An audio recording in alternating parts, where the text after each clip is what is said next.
पाकिस्तान के अजीम सूफी शायर हजरत बाबा बुल्ले शाह का मज़ार कसूर के वस्त में वाक़या है, जहां पाकिस्तान समेत दुनिया भर से अकीदतमंद अपनी मन की मुरादें पाने के लिए दरबार पर आते हैं, मगर महकमा औकाफ की तरफ से दूर दराज से आए हुए ज़ायरीन के लिए मुनासिब इंतजाम न होने की वजह से ज़ायरीन शिकायत करते नजर आते हैं। कटोरा से आया हूँ, ज़िला रहमयार खान, बाबा बुल्ले शाह पे सलाम करने के लिए।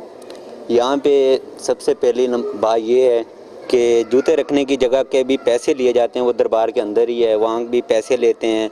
और दूसरी बात ये है कि वाशरूम वगैरह है दरबार में, जैसे होते हैं वज़ू वगैरह करने के लिए, उसके भी पैसे लेते हैं। ना इधर कोई लंगर खाना है, ना उसके बाद यहाँ के सफाई वगैरह कर रहे हैं, कोई चीज़ नहीं है यहाँ पे। पैसे तो बहुत इकट्ठे हो रहे हैं, देखने में आवाम भी बहुत आ रही है, यहाँ पे रश भी बहुत ज़्यादा होता है। माहौल बनाया हुआ है, लिहाजा बुल्ले शाह अल्लाह ताला के बहुत ख़ास और नेक हस्ती हैं। जो उनके बारे में सुना था, उनसे उम्मीद यही है कि हम उनको दुआ नफल पढ़ के और सूरह फातिहा पढ़ के उनके लिए दुआ करें और उनको बख्शें। लिहाजा इनसे अपील यही की जाती है कि इनकी जो इंतज़ामिया है उनको इधर का माहौल ठीक करना चाहिए। ये जो लंगर खाना है, बात वगैरह, इस पर तवज्जो देनी चाहिए।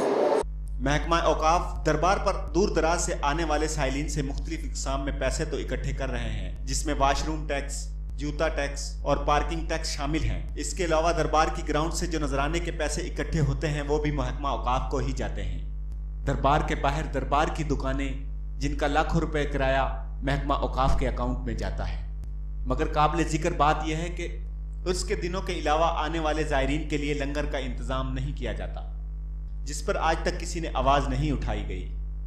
इट खड़क के दुक्कड़ वजे तत्ता होए चुल्ला, आन फकीर खाखा जामन राजी होए बुल्ला। बाबा बुल्ले शाह के कौल को अगर देखा जाए तो क्या महकमा औकाफ बाबा जी की राजी के लिए कुछ ऐसा कर रहे हैं? कैमरामैन शफीक भट्टी के साथ इरफान मेऊ, बड़ी खबर।